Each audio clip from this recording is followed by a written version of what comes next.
Welcome to ચેતુસ kitchen. તો આજે આપણે એકદમ ટેસ્ટી એવા ઢોકળા બનાવવાના છે, જે ઉનાળાની ગરમીને ઠંડક આપે અને ખાવાની ખૂબ જ મજા આવે। જેટલા બનાવશું એટલા ઓછા પડશે એવા આજે આપણે ઢોકળા બનાવવાના છીએ।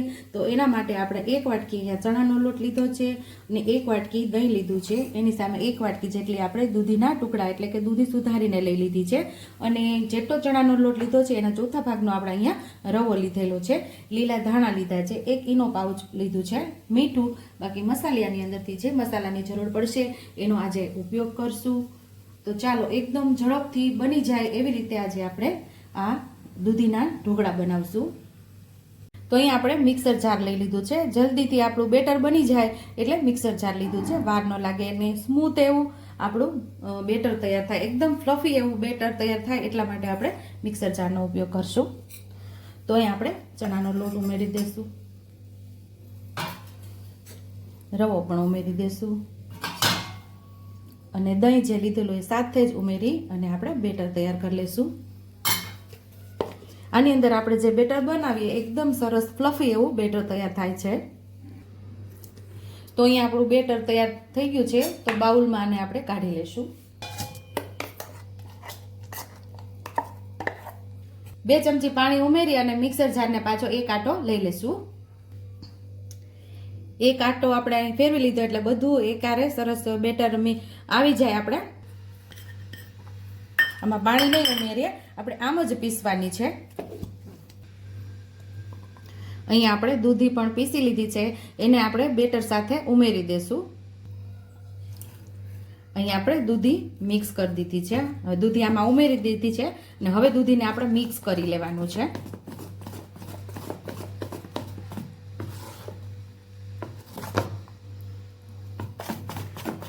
હવે આ બેટરને આપણે 10 મિનિટ આને રેસ્ટ થવા દેશું, તો સાઈડ ઉપર આને રાખી દેશું। તો અહીં આપણે 8 મિનિટ થઈ ગઈ છે, આપણે આ બેટરને રેસ્ટ થવા દીધું છે। જો તમારે ઉતાવળ હોય અને ઢોકળા ઝડપથી બનાવવા હોય તો 7 થી 8 મિનિટની અંદર તમે આ ઢોકળા બનાવી શકો છો। તો અહીંયા આપણે બેટરે રેસ્ટ કરી લીધું છે, તો સ્વાદ મુજબ આપણે મીઠું ઉમેરશું।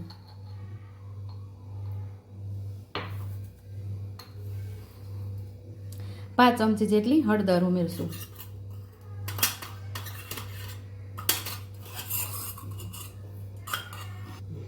5 ચમચી જેટલી હિંગ ઉમેરશું આપણે।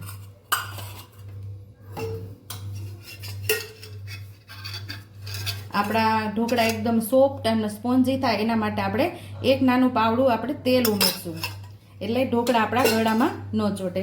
સરસ આપણે બધું મિક્સ કરી લઈશું।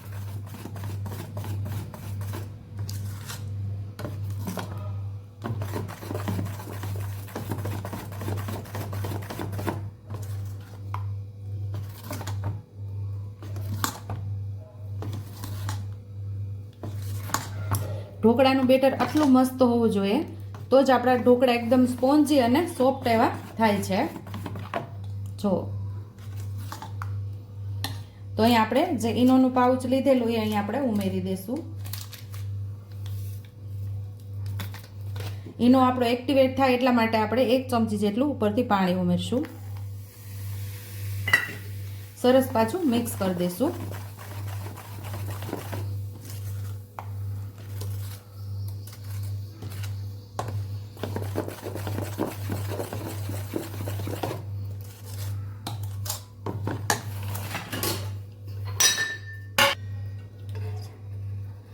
આપણે સ્ટીમરની ડીશની અંદર થોડું તેલ ઉમેરી અને ગ્રીસ કરી લેશું, એટલે કે ચીકણી કરી લેશું, એટલે આપણું સરસ ઢોકળા નીકળી જાય। તો હવે આપણે ઢોકળાની ડીશની અંદર આપણે બેટરને ઉમેરી દેશું।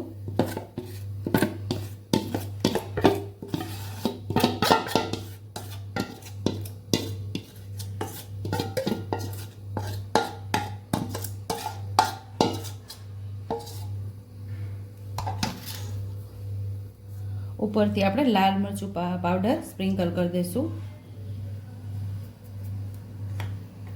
થોડા લીલા ધાણા આપણે ઉપરથી સ્પ્રિંકલ કરી દઈશું।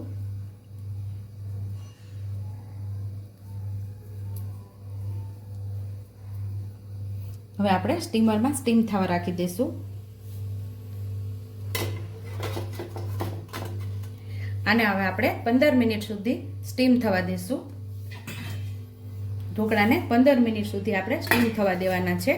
વચ્ચે વચ્ચે આપણે ખોલવાનું નથી, માત્ર 15 મિનિટ સ્ટીમ થઈ જાય પછી જ આપણે એને ખોલશું અને ફાસ્ટ ગેસ ઉપર આપણે આને સ્ટીમ થવા દેશું. આપણા ઢોકળા સ્ટીમ થાય છે અને 15 મિનિટ થઈ ગઈ છે. હવે આપણે ખોલીને જોઈ લેશું. દેખાતા જ લાગે છે કે મસ્ત એવા આપણા ઢોકળા પાકી ગયા છે. તો આપણું ચાકુ એકદમ સરસ ક્લીન આવે છે એટલે આપણા ઢોકળા સરસ પાકી ગયા છે. અને થોડી વાર ઠંડા થવા દેશું અને પછી આપણે એને કટ કરશું. ઢોકળા આપણે અહીંયા થોડા ઠંડા થઈ ગયા છે. હવે આપણે એને કટ કરી લઈશું.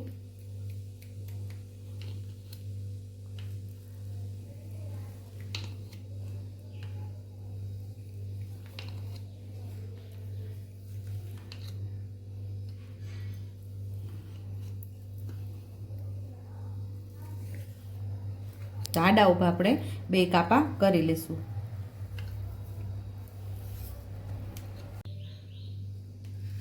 ઢોકળાને આપણે સર્વ કરી લઈશું.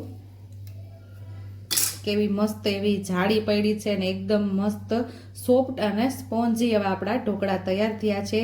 તો સર્વિંગ પ્લેટમાં હવે આપણે એને સર્વ કરી લઈશું. તો ઉનાળામાં ખાવાની ખૂબ જ મજા આવી જાય, પેટને ઠંડક આપે તેવા દૂધીના ઢોકળા તૈયાર છે. અહીંયા આપણે લસણવાળી ચટણી લીધી છે. આ લસણવાળી ચટણીની રેસીપી આપણી ચેનલ ઉપર તમને મળી જશે. જો તમને મારી રેસીપી પસંદ આવી હોય તો મારી રેસીપીને લાઈક કરજો, શેર કરજો, સબસ્ક્રાઇબ કરજો, બેલ આઇકોને દબાવતા ભૂલતા નહીં અને કમેન્ટ બોક્સમાં કમેન્ટ કરજો કે મારી રેસીપી કેવી લાગી. તો આવજો.